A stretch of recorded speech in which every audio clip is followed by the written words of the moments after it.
The greatest tragedy of the modern man is that he has been conditioned to think in seconds. He lives for the next notification, the next weekend, the next paycheck. He is a prisoner of the now. In February 2026, the world is moving faster than ever.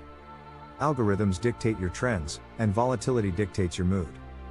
But the man of Dominion knows that speed is often a distraction. The people who built the cathedrals of Europe didn't expect to see them finished in their lifetime. The families that control the world's wealth don't look at quarterly earnings, they look at generational shifts.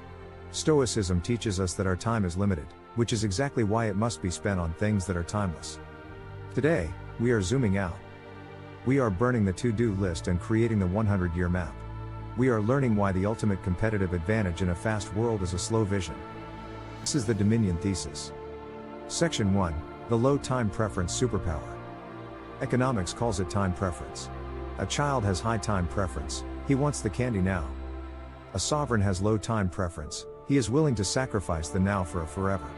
In 2026, everyone is chasing the quick win. They want the 10x crypto pump, the viral clip, the instant result. This makes them fragile. The result doesn't come instantly, they quit. The man with a 100-year map cannot be discouraged. If this year is bad, he has 99 more.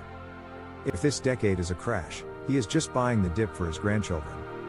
Dominion is built by the man who is willing to plant a tree whose shade he will never sit in. Section 2, the Medici timeline.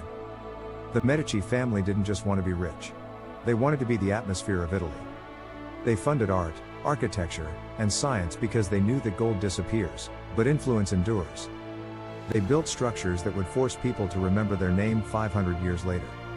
When you look at your business or your career in 2026, ask yourself, will this matter in 2126?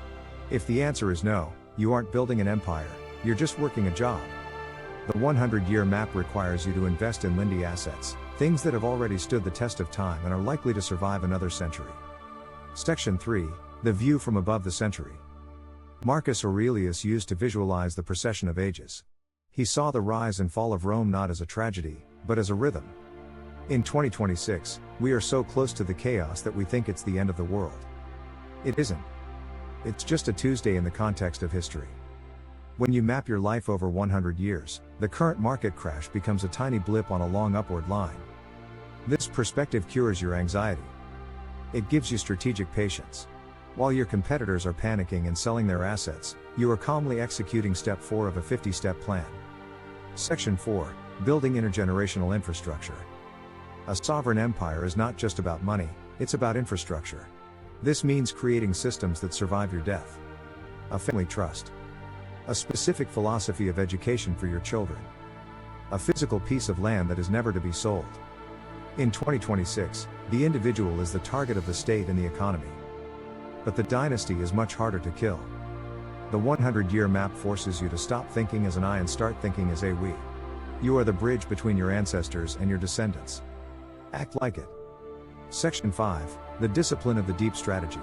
Most men change their strategy every time they hear a new podcast.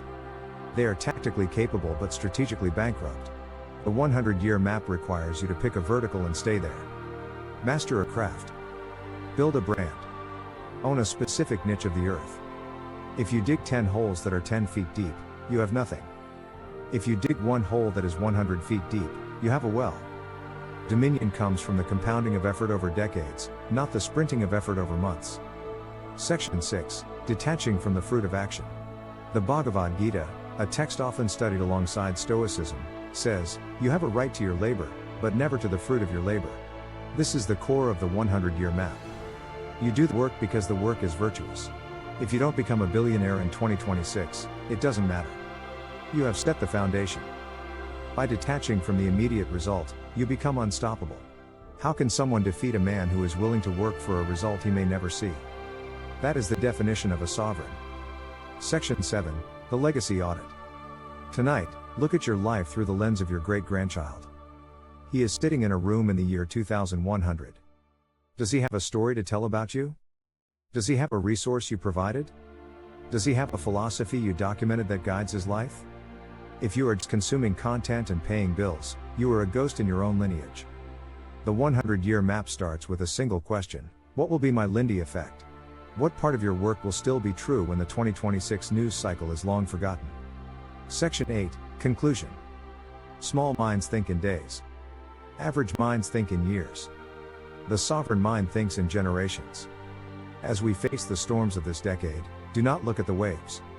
Look at the horizon. Build for the long term. Invest in the eternal. Plan for a century, but execute for today. The world belongs to those who can wait. Stay patient. Stay sovereign. This is the Dominion Thesis.